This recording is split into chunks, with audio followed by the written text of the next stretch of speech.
Esto pues digo y requiero en el Señor, que ya no andéis como los otros gentiles que andan en la vanidad de su mente, teniendo el entendimiento entenebrecido, ajenos de la vida de Dios, por la ignorancia que en ellos hay, por la dureza de su corazón, los cuales, después que perdieron toda sensibilidad, se entregaron a la lascivia para cometer con avidez toda clase de impureza.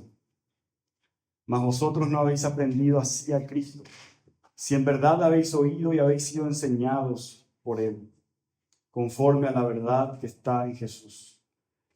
En cuanto a la pasada manera de vivir, despojados del viejo hombre, que está viciado conforme a los deseos engañosos, y renovados en el espíritu de vuestra mente, y vestidos del nuevo hombre, creado según Dios en la justicia y santidad de la verdad. Por lo cual, desechando la mentira, hablad verdad cada uno con su prójimo, porque somos miembros los unos de los otros. Airaos, pero no pequéis, no se ponga el sol sobre vuestro enojo, ni deis lugar al diablo. El que hurtaba no hurte más, sino trabaje, haciendo con sus manos lo que es bueno, para que tenga que compartir con el que padece necesidad. Ninguna palabra corrompida salga de vuestra boca, sino la que sea buena para la necesaria edificación, a fin de dar gracia a los oyentes. Y no contristéis al Espíritu Santo de Dios, con el cual fuisteis sellados para el día de la redención. Quítense de vosotros toda amargura, enojo, ira, gritería y maledicencia, y toda malicia. Antes sed benignos unos con otros, misericordiosos, perdonándoos unos a otros, como Dios también nos perdonó a vosotros en Cristo. Amén. Oramos. Señor nuestro Padre, te damos gloria y honra, y te damos las gracias, Señor, por este día de reposo, este día de descanso que tú nos permites gozar en ti, Señor. Gracias, Padre, porque tu pueblo hoy se reúna una vez más para adorarte, para exaltarte y para ser alimentados por tu palabra. Señor, gracias te damos porque aquí estamos delante tuyo, todos nosotros, delante de ti, Señor. Venimos, Señor, y te rogamos que humilles nuestro corazón y te rogamos que nos des oídos atentos, un corazón dispuestos para recibir tu palabra y obedecerla. Señor, ayúdanos. Te lo pedimos en el nombre de Jesús. Amén.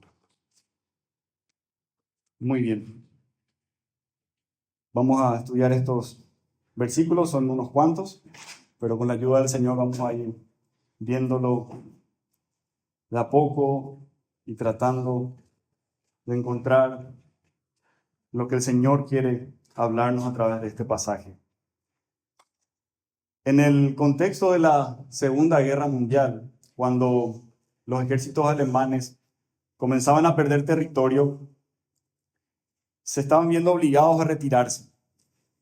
Y cuando se estaban retirando, ellos aplicaron una estrategia que se llama tierra quemada o tierra arrasada. ¿Qué consistía esta estrategia? Consistía en destruir los puentes, los caminos, cultivos, ciudades, todo lo que veían a su paso. ¿Y cuál es el objetivo de esto? Entorpecer el progreso del enemigo, del otro ejército, de los aliados. Y querían dejarlos sin recursos. El punto es que ellos ya tenían la guerra perdida, pero aún así ellos querían seguir causando daño, de manera que el otro ejército quede sin recursos. Y es interesante porque esto describe una realidad espiritual en la vida del creyente. Porque aunque el pecado ya no reina en nosotros, aunque nosotros hemos sido libertados en Cristo, aunque el viejo hombre ya ha sido derrotado en la cruz, aunque esta guerra está ganada por Cristo, el enemigo no ha dejado de luchar. Sigue operando como un enemigo en retirada, intentando destruir, obstaculizar y estorbar nuestra vida cristiana. Y es sobre esto que Pablo no solamente en este pasaje habla, sino en muchas otras de sus cartas también, Porque luego de haber expuesto él en los primeros capítulos de Efesios las grandes verdades del Evangelio, la gracia, la elección, la redención en Cristo, que a partir de este capítulo 4, él comienza a mostrarnos cómo debe vivir el cristiano, cómo debe vivir aquel que ha sido salvado. Él nos llama a una vida digna del llamamiento, a la unidad del cuerpo. Y ahora, a partir del versículo 17, nos confrontan con esta verdad. El creyente no puede seguir viviendo como vivía antes. No podemos seguir viviendo como vivíamos antes. Hay un contraste radical entre el viejo hombre y el nuevo. Entre la mente entenebrecida y la mente renovada. Entre la vida sin Dios y la vida que hemos aprendido en Cristo. Así que sobre esto vamos a hablar hoy, hermanos. Este es el mensaje de este texto. Si realmente nosotros hemos aprendido a Cristo, entonces debemos vivir como nuevas criaturas. Debemos vivir la nueva vida que hemos recibido en Cristo. Y vamos a verlo en 3 puntos. En primer lugar, vamos a ver el llamado a no vivir como los gentiles. En segundo lugar, veremos la nueva vida que hemos aprendido en Cristo, la nueva vida aprendida en Cristo. Y en tercer lugar, las evidencias prácticas del nuevo hombre. Entonces, veamos el primer punto. Vamos a mirar específicamente los versículos 17 al 19. Un llamado a no vivir como los gentiles. Pablo empieza diciendo, esto pues digo y requiero en el Señor, que ya no andéis como los otros gentiles. No es una sugerencia, es una exhortación clara. Ya no andéis. Esto les ruego, ya no andéis. Esto requiero de ustedes, ya no anden. ¿Y cómo no debemos andar? Como andan los otros gentiles. La iglesia de Efesios, quizás en su mayoría eran personas gentiles, es decir, no judías. Por eso le dice como los otros gentiles. ¿Sí? ¿Y quiénes son los otros gentiles? Los incrédulos, los que no creen. ¿Y cómo andan? ¿Cómo es la vida? ¿Cómo es la condición del incrédulo? En primer lugar, dice que andan en la vanidad de su mente. Esta palabra vanidad denota más que vacío. Tiene una connotación de una falta moral y se aplica generalmente a quienes adoran ídolos y se alejan del Dios verdadero. Es derrochar la mente, es derrochar nuestros poderes racionales en objetos indignos. El hombre fue creado con Dios con capacidad racional. Y nosotros hemos sido creados para adorarle, para glorificarle por medio de la mente que hemos recibido. La mente del hombre debe servir a su creador. Sin embargo, ¿qué ocurrió? A causa del pecado, el hombre se envaneció en sus propios razonamientos y ha cambiado la gloria de Dios, que es incorruptible, a la imagen y semejanza de las cosas corruptibles, de lo creado. Cambiaron la verdad de Dios por la mentira y en lugar de estar honrando al Creador, como Pablo habla en Romanos capítulo 1, en lugar de honrar al Creador, el hombre pasó a honrar a la criatura. Esto es la vanidad de la mente, es desperdiciar la mente que Dios nos ha dado para, en lugar de adorar a Él, adorar a los ídolos. En lugar de adorar al Dios verdadero, adorar a los ídolos. Esto caracteriza al hombre sin Dios. Anda en la vanidad de su mente, adorando a la criatura antes que al Creador. Pero en segundo lugar dice que tienen el entendimiento entenebrecido, una incapacidad natural para comprender las verdades espirituales.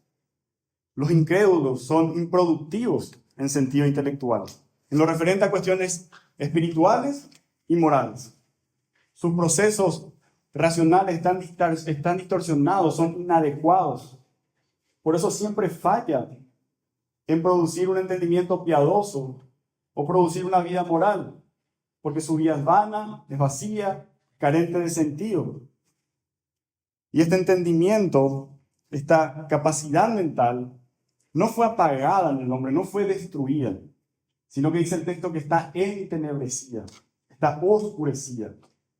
¿Qué quiere decir esto? Que el hombre mantiene su capacidad de razonar, mantiene sus facultades mentales, pero a causa del pecado falla para apreciar la belleza de las verdades de Dios. Y mientras el hombre es indulgente con su pecado, da rienda suelta a sus pecados, su entendimiento se va oscureciendo aún más, aún más, aún más. Es por esto que cuando el hombre es indulgente con su avaricia, por ejemplo, con su codicia, le da lugar a esto y va en la vida siendo avaro, siendo codicioso. ¿Y qué pierde luego? Y pierde la visión de la belleza, de la benevolencia, de la bondad. Así, la indulgencia en el pecado debilita nuestras facultades mentales y nos vuelve incapaces. ¿Sí? Nos vuelve incapaces de un esfuerzo intelectual elevado. Y es por esto que observamos en el mundo un sentido moral que ha sido pervertido. Vemos en el hombre incapacidad para realizar esos esfuerzos profundos y prolongados. Y si hablamos de esto en lo intelectual, ¿cuánto más en lo espiritual? El hombre no tiene capacidad, está entenebrecido, no tiene recursos para poder discernir las cosas espirituales.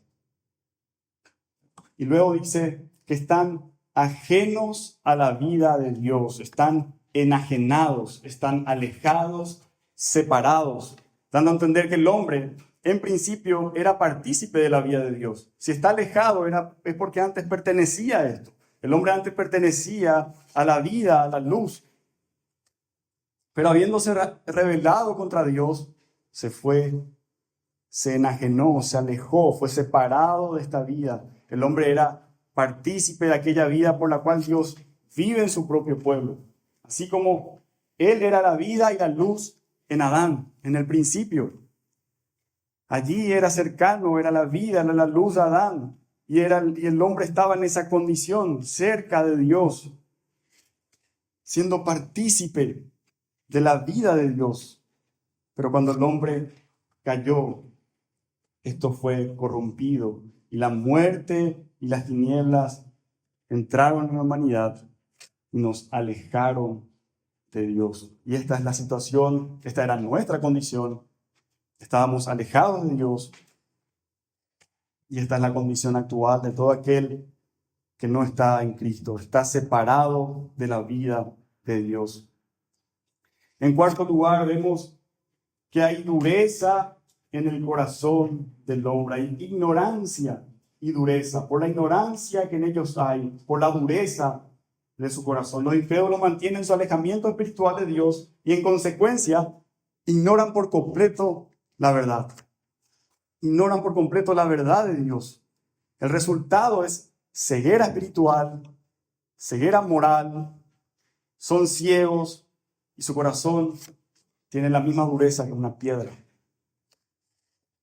Y esta es, hermanos, la razón del alejamiento de Dios. Es la ignorancia, es la dureza del corazón. Lo importante es aquí que notemos que esto pone al hombre como completamente responsable de su rebeldía. Dios no ha debilitado el intelecto humano a causa del pecado de Adán y no lo ha hecho incapaz de percibir la verdad.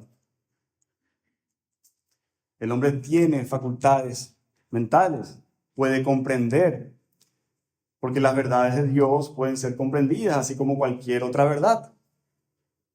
Pero el problema del hombre está en la dureza del corazón. El hombre con el corazón ciego y duro no ve la belleza en la verdad, no siente su fuerza y es insensible a sus atractivos.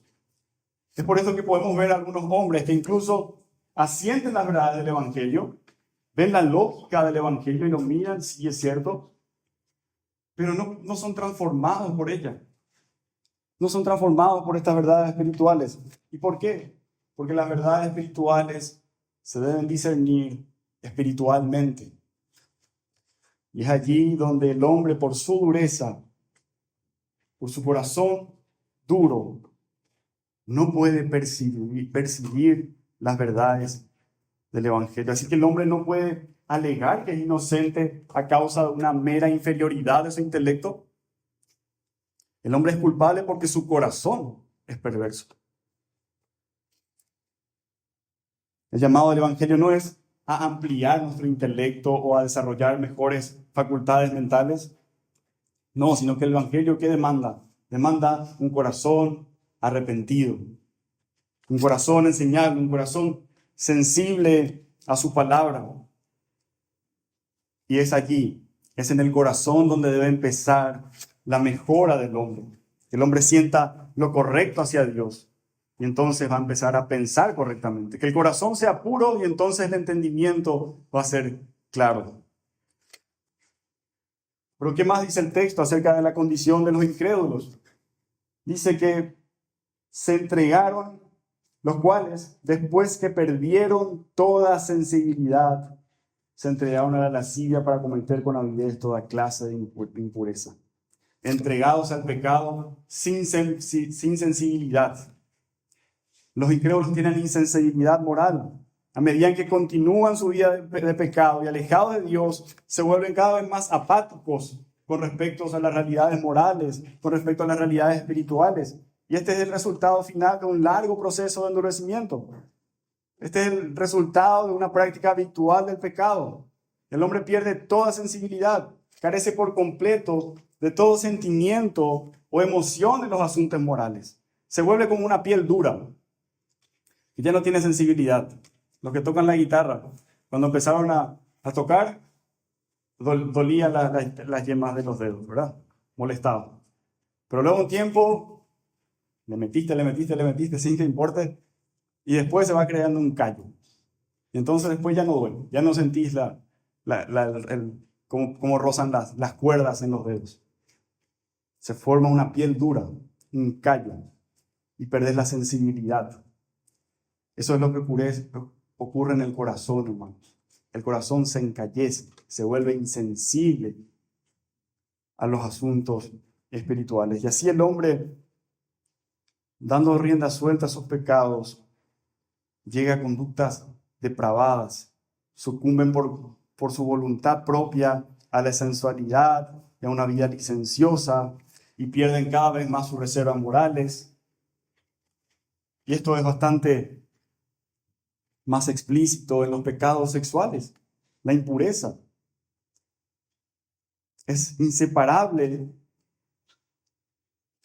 de esta forma de vida idólatra. Y noten esta palabra en el texto, avidez. Esto es ambición, codicia, deseo de tener más. Y esto es lo que caracteriza al incrédulo, la ambición por toda clase de impureza. Y esto está muy bien descrito en Romanos capítulo 1.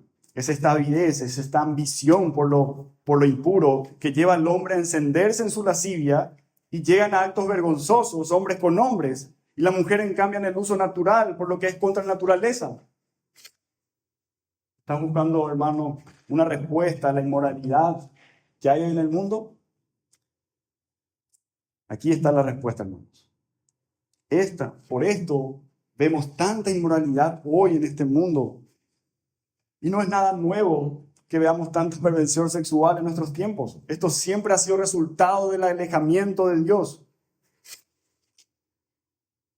Y nos preguntamos, ¿cómo es posible que a nuestro alrededor los no creyentes hablen tan livianamente de cosas perversas, haciendo chistes obscenos, usando un lenguaje soez, normalizando el adulterio, normalizando la fornicación?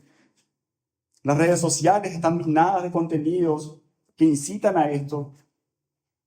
Se normaliza el exponerse con poca ropa. Todo esto que vemos viene de un corazón corrupto, viene de un corazón endurecido. Y es por causa de la vanidad de la mente que por el pecado ha decidido dar la espalda a su creador. Es la corrupción interna del hombre el problema fundamental, hermanos. De eso estamos hablando, de la corrupción que hay dentro del hombre. No se trata solamente de la conducta, de lo que se hace, sino de lo que es. El problema del hombre está en su naturaleza caída, en su alejamiento de Dios. Y este era nuestro estado antes de conocer a Cristo. Este era nuestro estado antes de conocer a Cristo. Y este es el estado de todos aquellos que están sin Cristo. Así que en mayor o menor medida todo hombre está entregado a todo mal y alejado de todo bien. No conocen a Dios, ni desean conocerlo. El hombre corrompido no tiene otra inclinación que no sean las vanidades de este mundo. Y esta es la manera como las Escrituras definen a la humanidad sin Cristo. Esta es la manera de vivir que Pablo dice a los Efesios que deben abandonar por completo. Porque ya no es la manera en cómo Cristo les ha enseñado a andar. Esta no es la manera de vivir del cristiano. Y hermanos, no podemos tomar como referencia la cultura que nos rodea. No podemos permitir que sea el mundo quien dicte la manera en cómo nosotros tenemos que vivir. Si así lo hacemos, es segurísimo que estamos caminando fuera de la voluntad de Dios. Si aprobamos lo que el mundo aprueba, si rechazamos lo que el mundo rechaza, un mundo que a lo malo llama bueno y a lo bueno llama malo. Un mundo que tiene sus estándares corrompidos por el pecado, que no se ajustan a la voluntad de Dios. Esa no debe ser nuestra referencia de vida. El mundo dice una cosa, pero la palabra de Dios dice otra cosa. Por ejemplo, el mundo dice, no disciplinen a los niños con vara. Es mejor que los críen positivamente. No le digas no. Entonces, ¿qué vamos a hacer? ¿Vamos a permitir que el mundo sea nuestra referencia? ¿O vamos a ir a la palabra de Dios y vamos a ver allí cuáles son sus enseñanzas, cuáles son los principios del Señor? Y en unos versículos más adelante, encontramos lo que el Señor dice con respecto a este tema. Padres, críen a sus hijos en disciplina y amonestación del Señor. Así que, hermanos, no andemos como los gentiles en la vanidad de su mente, como si nosotros fuésemos ignorantes de la voluntad de Dios. Porque no lo somos. Pues nosotros hemos aprendido una vida distinta porque hemos sido enseñados por Cristo. Y este es el segundo punto. La nueva vida que hemos aprendido en Cristo. Y aquí en el versículo 20 es donde encontramos el corazón de este texto. Dice, mas vosotros no habéis aprendido así a Cristo. Los verdaderos cristianos tienen una mentalidad muy diferente. El verdadero cristiano no aprendió así de Cristo, no aprendió esa vida de Cristo, sino una muy distinta. Así que no podemos caer en el mismo desenfreno que los impíos, no podemos conformarnos a la vanidad del mundo que nos rodea, porque la vida que hemos aprendido de Cristo es completamente opuesta a la de los no creyentes. Y en el versículo 22, 23 y 24, Pablo da una serie de acciones que el creyente debe llevar a cabo para avanzar en su santificación. Y eso nos muestra que el creyente no es una obra terminada, en el sentido de que al pasar de muerte a vida, ahora ya somos perfectos, completamente perfectos, justos, santos, y ya no hay pecado en nosotros. No, sino que somos justos, somos santos. El Señor nos ha puesto en esa posición por los méritos de Cristo. Hemos sido declarados justos y además hemos sido capacitados y dotados para crecer en santidad. Pero estamos en un progreso, estamos avanzando. Y en este proceso el Señor nos promete acompañarnos y nos promete que será fiel en que lo va a completar hasta el día de su regreso.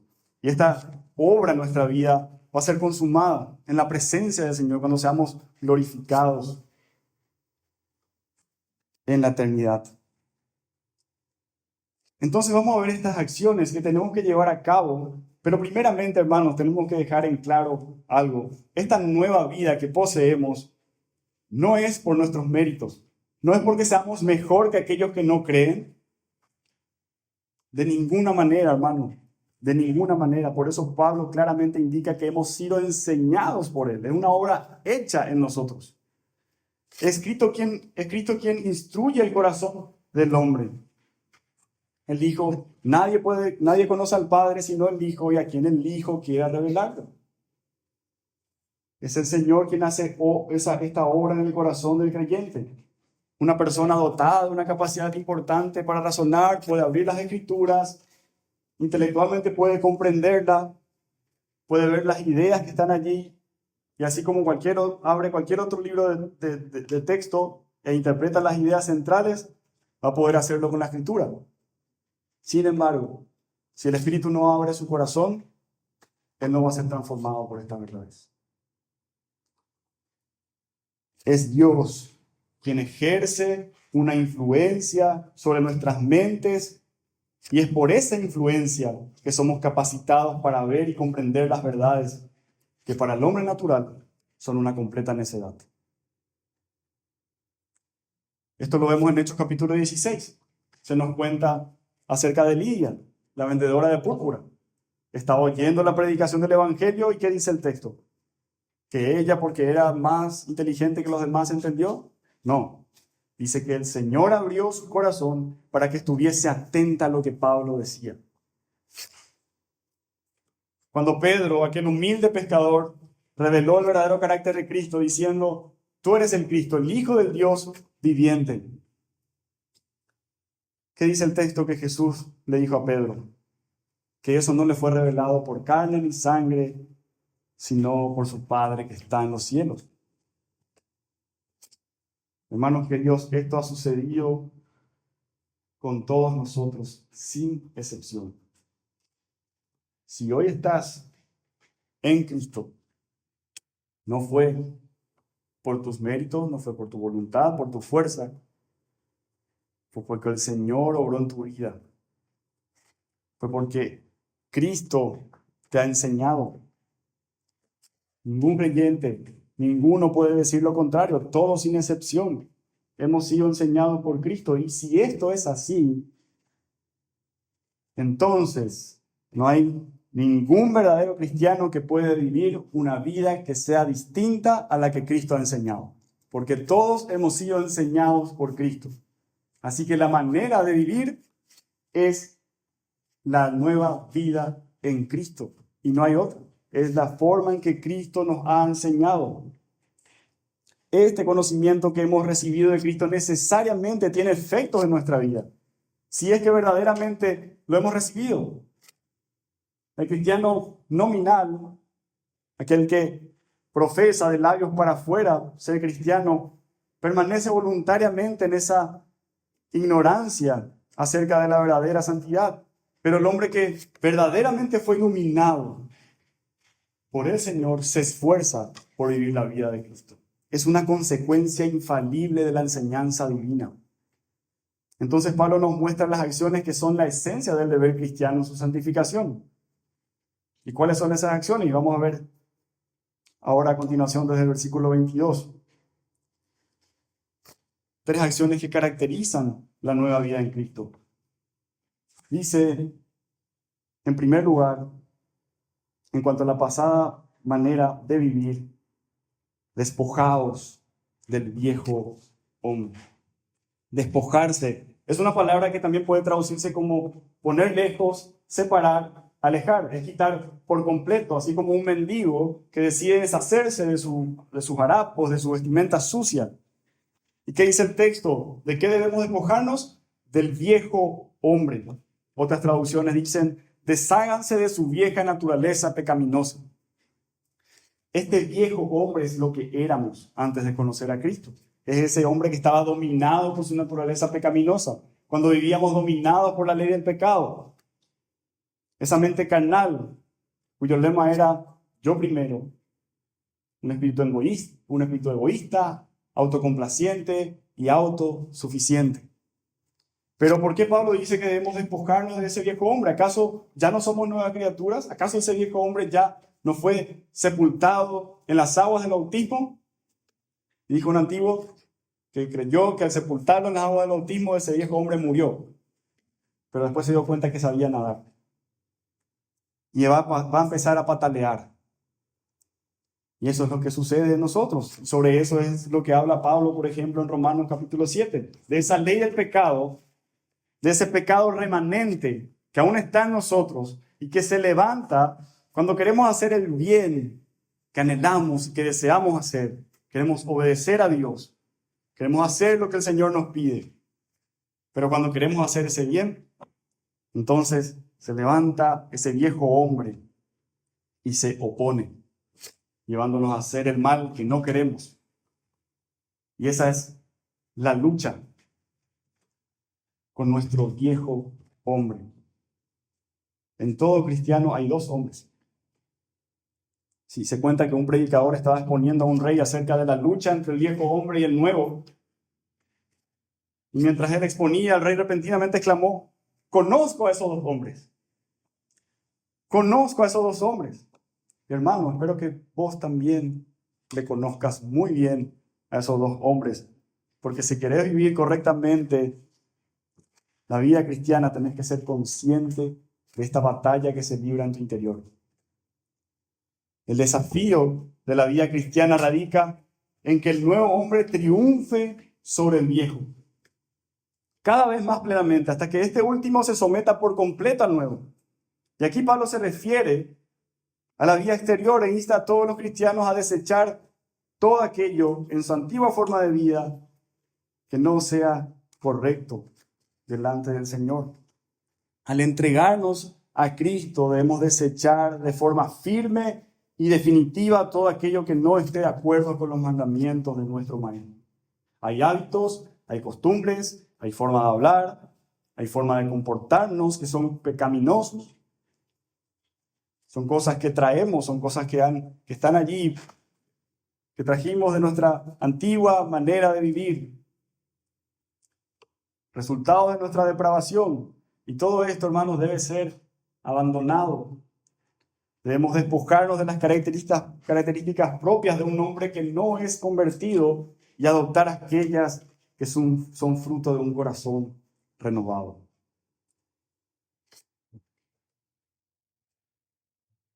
En segundo lugar, dice el texto, y renovados, en el versículo 23, y renovados en el espíritu de vuestra mente. Si antes hemos estado en la vanidad de la mente, con el entendimiento entenebrecido, es necesario que seamos hechos de nuevo. Y ese espíritu de la mente se refiere al centro del pensamiento, al entendimiento, la capacidad para creer, las motivaciones, las acciones. Y el texto dice que eso, que somos dentro, en lo más profundo de nosotros, que controla nuestro ser, tiene que ser renovado, tiene que hacerse de nuevo. Y esto es lo que hemos experimentado en nuestro nuevo nacimiento, cuando hemos pasado de muerte a vida, en nuestra conversión. Fuimos hechos de nuevo. Así que Pablo está escribiendo a cristianos, pero ¿por qué les da la orden de renovarse en su interior? Siendo esta una obra que fue hecha. ¿Por qué les da la orden? Renovaos. Es que persiste esta lucha entre el viejo y el nuevo hombre. Hemos sido capacitados por Dios para que a través de esta renovación vayamos cambiando la condición del hombre viejo a la del hombre nuevo. En lo más profundo de nuestro ser, en el espíritu de nuestra mente, hasta allí debe llegar la nueva vida que viene de lo alto. Porque solo cuando el corazón está bien, entonces las palabras, la conducta, la disposición y el carácter van a ser transformados. El cambio viene de adentro para afuera. Renovaos en el espíritu de vuestra mente. En tercer lugar, versículo 24, y vestidos del nuevo hombre, creados según Dios en la justicia y santidad de la verdad. Esto es lo que el creyente es ahora, es un nuevo hombre. ¿Y cómo es este nuevo hombre? Es creado según Dios, a la imagen de Dios. Esto que somos ahora no es una reforma. Dice el texto que somos una creación. Por eso se nos llama nuevas criaturas. El hombre nuevo en nosotros ha sido creado por Dios. Y es importante el énfasis. Por Dios. Porque solo Dios puede hacer esto, hermanos. Solamente Dios puede crear esto. No podemos cambiar nuestro corazón. No tenemos la capacidad de hacerlo. No podemos cambiar nuestros sentimientos, deseos y afectos para que sean santos. Jeremías decía, así como un tigre, un leopardo, no puede cambiar sus manchas por sí mismo. Así como un hombre no puede cambiar el color de su piel por sí mismo. No puede cambiar su naturaleza. Es necesario que Dios obre esto en nosotros.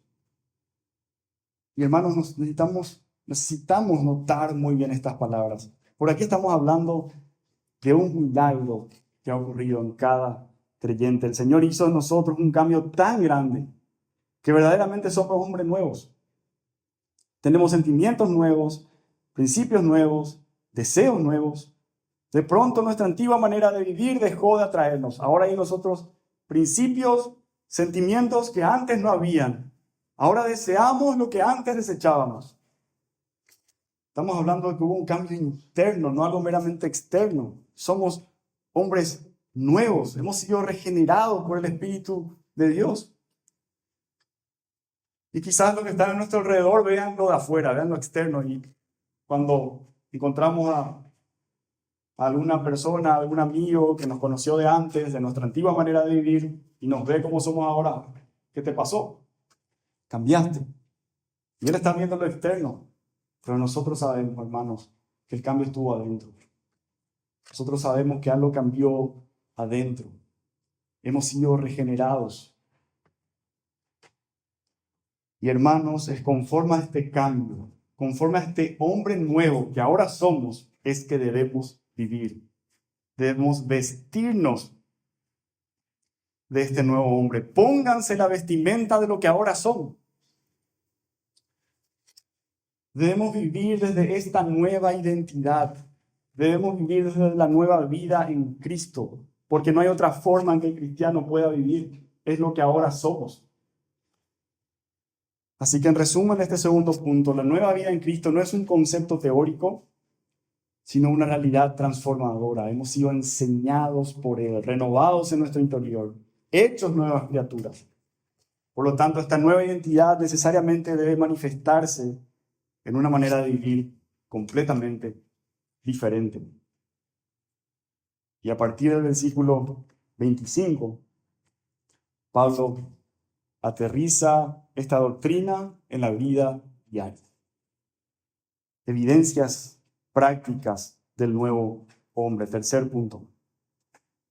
Aquí Pablo nos muestra la evidencia de manera práctica de esta nueva vida en Cristo. Dice, por lo cual, por esto que ustedes han aprendido de Cristo y por la nueva identidad que tienen en Él, hagan esto. Desechen la mentira, no den lugar a la ira pecaminosa, no hurten, no hablen palabras corruptas, quítense de toda amargura. Y ahora vamos a ver cómo Pablo va usando contrastes en cada punto para mostrarnos así que no solamente se trata de lo que no debemos hacer, sino de qué es lo correcto, qué es lo que sí debemos hacer. Versículo 25, por lo cual, desechando la mentira, hablad verdad cada uno con su prójimo, porque somos miembros los unos de los otros. Entonces, el primer contraste que vemos es dejar la mentira, hablar la verdad. La mentira es un vicio universal, una práctica tan común, tan normalizada en el mundo. Y cuando un pecado se vuelve recurrente, decíamos también hace rato, que esto apaga la conciencia. Cuando persistes en un pecado, que al principio te escondías para cometer por causa de tu conciencia que te acusaba o te causaba algún tipo de remordimiento, pero si persistes en este pecado, entonces lo normalizás y ya no se ve tan malo como al principio. Poco a poco, a lo malo llamás bueno. Y muchos de los creyentes en Éfeso venían del mundo pagano. Por eso Pablo los llama gentiles. Entonces, en gran medida, desconocían los requisitos del Evangelio y no percibían la maldad de muchos hábitos pecaminosos que ellos habían adoptado, que era su manera de vivir. Así que Pablo sacude sus conciencias con esta exhortación. Abandonen la mentira. Y ciertamente es muy apropiado que nosotros también siempre sacudamos nuestra conciencia con estas palabras. Desechen la mentira. Quien tenga la costumbre de decir que está enfermo cuando no lo está, o decir que está ocupado cuando no lo está, deseche la mentira.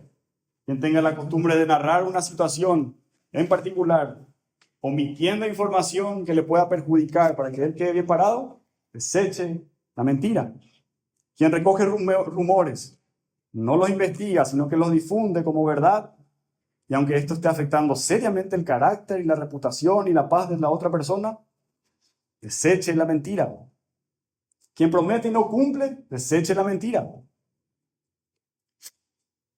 Tristemente, hermanos, la mentira no solamente se encuentra entre los inconversos, sino también entre nosotros los creyentes. ¿Quién puede decir ante Dios que siempre habla la verdad sin ningún adorno?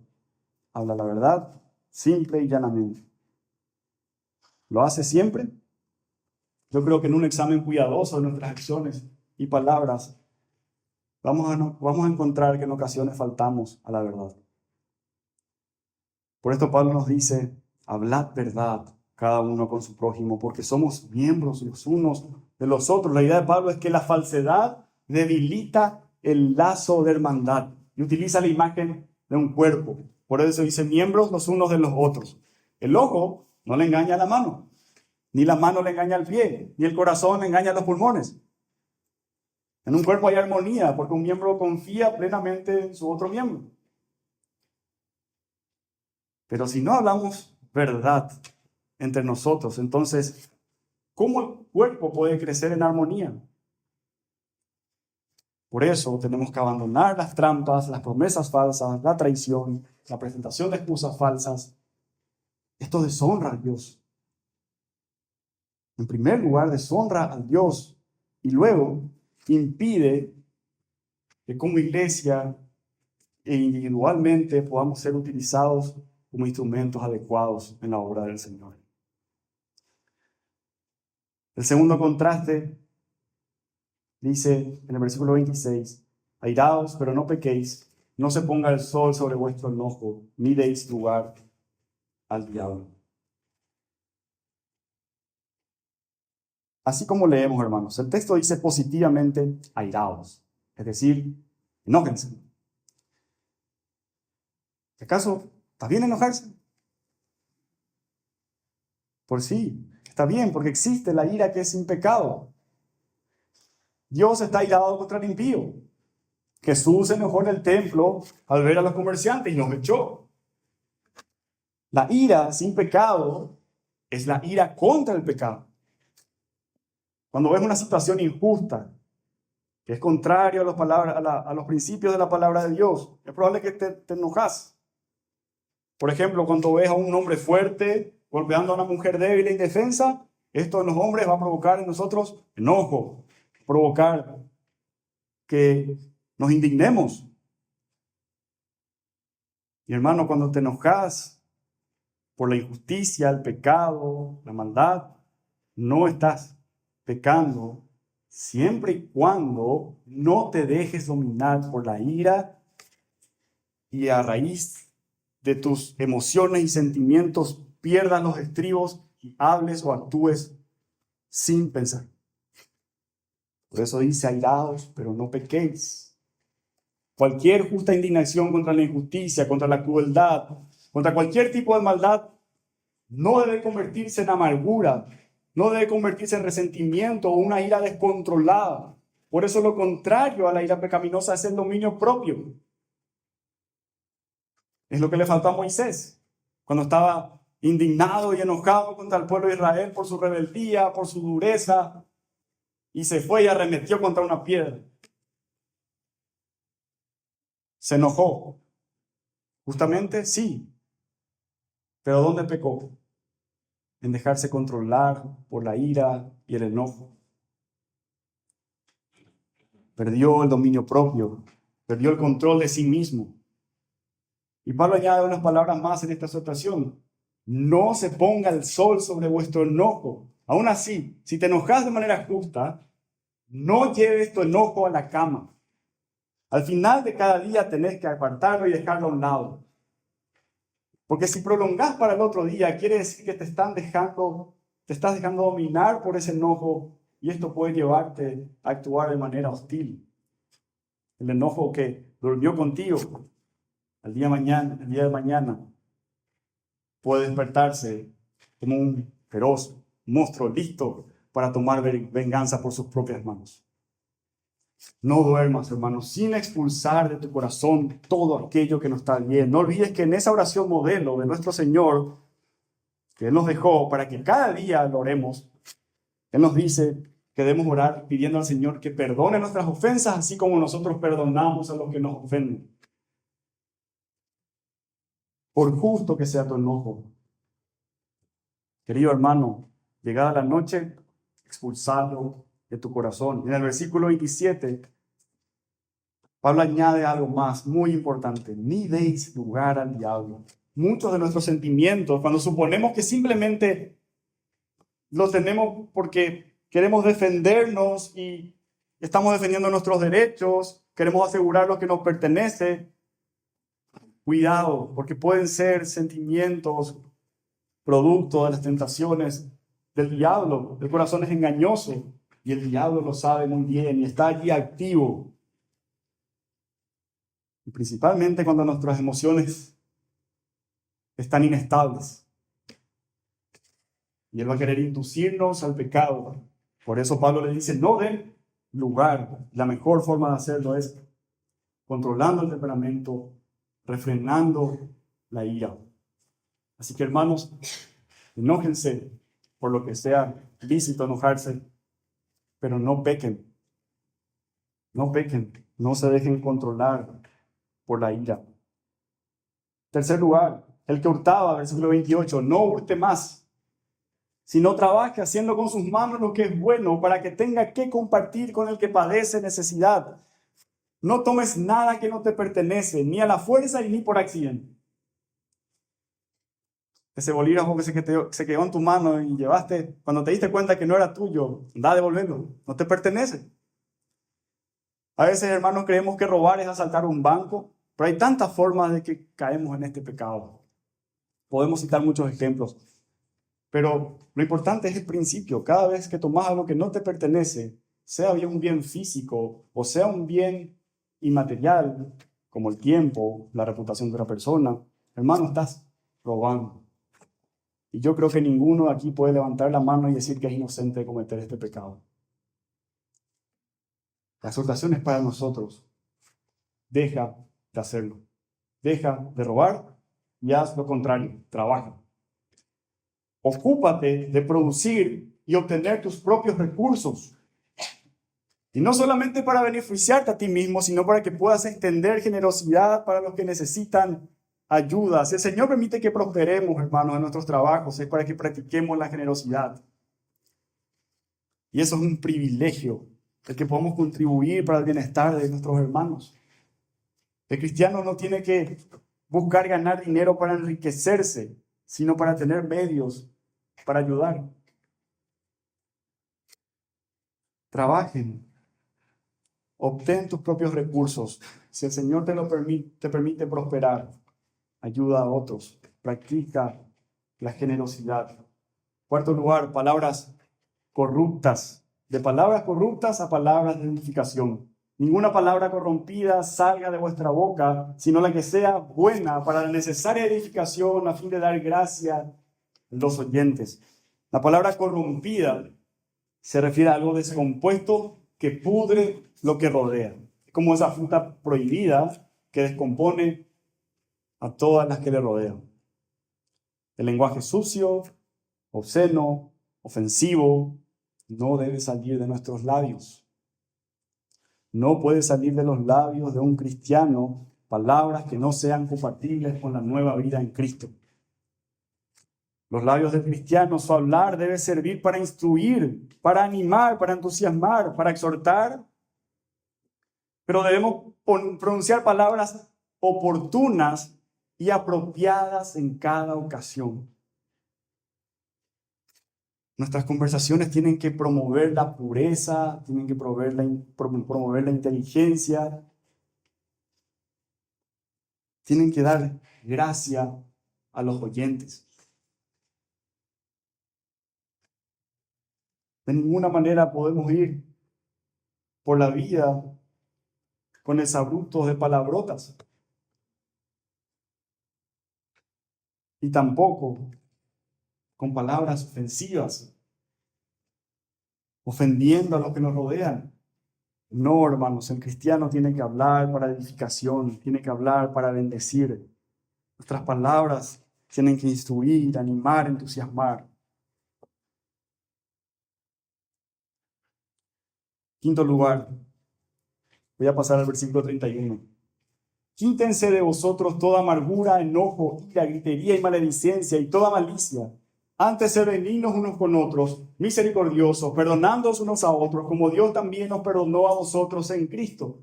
De la amargura pasen a la bondad y el perdón. Quítense de vosotros toda amargura, todo enojo, toda ira, gritería, maledicencia, toda malicia. Estas cosas que dominan al hombre no creyente.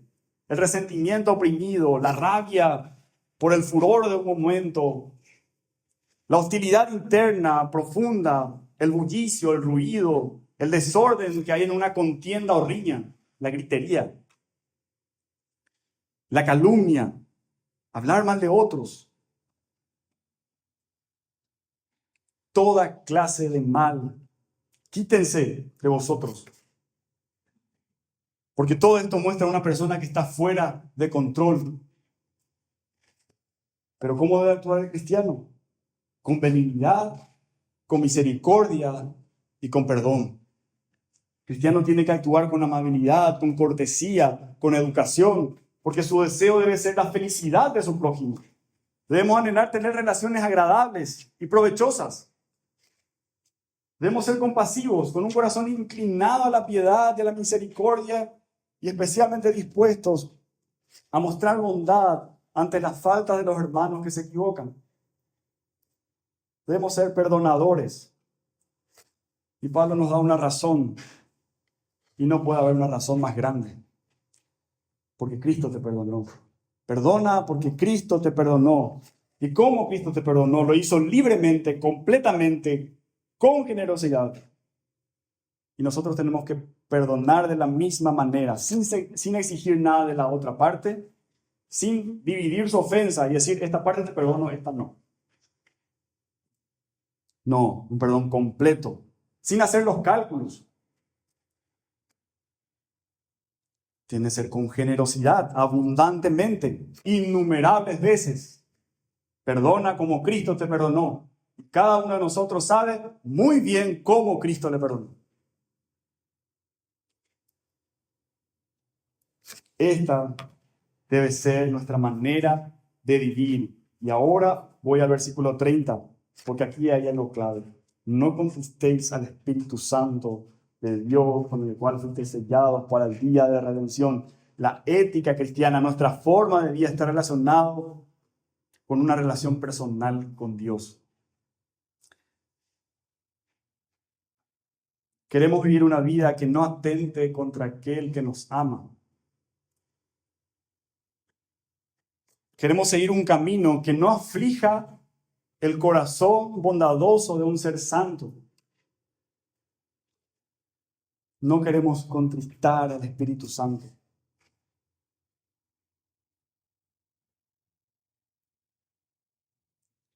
Y esta es la manera práctica en cómo se evidencia esa nueva vida en Cristo. Y yendo hacia la conclusión, Pablo nos mostró con claridad dos maneras de vivir. La del viejo hombre, dominado por el pecado, y la del nuevo hombre, que es creado según Dios. No hay un punto medio, no hay una tercera categoría. O vivís como el viejo hombre, como el mundo, en la vanidad de la mente, o vivís como un hombre creado según Dios. O vivimos conforme a la verdad, o la vanidad de la mente, o vivimos conforme a la verdad que venimos de Cristo. Pero noten muy bien esto, hermanos, porque esto es clave. Porque de otra manera estamos dando un sermón moral. Estamos hablando de moralidad y estamos hablando de meramente cosas externas. Aquí está la clave. Todo comienza con lo que somos en Cristo. Todo comienza con lo que somos dentro. No se nos llama simplemente a mejorar la conducta, Se nos llama a vivir conforme a una nueva identidad. Fuimos enseñados por Cristo, fuimos renovados en nuestro interior, fuimos hechos nuevas criaturas. Por lo tanto, ya no podemos vivir como vivíamos antes. Así que examinémonos, hermanos, en esta mañana delante del Señor. ¿Hay áreas en tu vida donde todavía estás tolerando al viejo hombre? ¿Estamos renovando nuestra mente con la verdad o alimentándola con la vanidad del mundo? ¿Se evidencia en nuestra vida diaria que realmente hemos aprendido de Cristo? Porque si hemos aprendido a Cristo, eso necesariamente se va a notar en cómo hablamos, en cómo reaccionamos, en cómo tratamos a otros, en cómo perdonamos.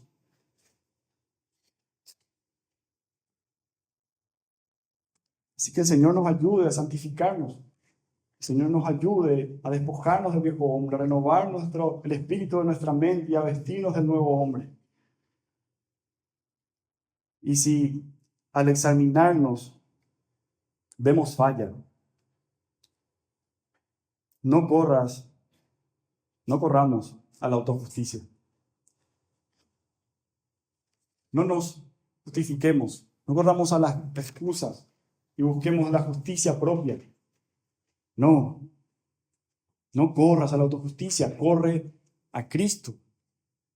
Porque así como fuimos salvos por gracia, también, querido hermano, somos santificados por esa misma gracia. Es Él quien nos enseñó, es Él quien nos transformó y es Él quien va a completar la obra en nosotros. Así que no se desaliente tu corazón, porque vamos a encontrar fallas, de seguro. De seguro vamos a encontrar fallas. En algo estamos pecando y fallando, ofendiendo a Dios, contristando al Espíritu Santo. Pero mi hermano querido, nuestra santificación tiene que estar fija en Cristo. No caigas en un legalismo, queriéndote imponer reglas y vidas y queriendo vivir una vida de manera externa. Tampoco caigas en un libertinaje, como si no importa cómo vivas. No, la vida que Cristo nos enseña nos muestra su perdón seguro y completo, pero también nos muestra la manera en cómo debemos vivir.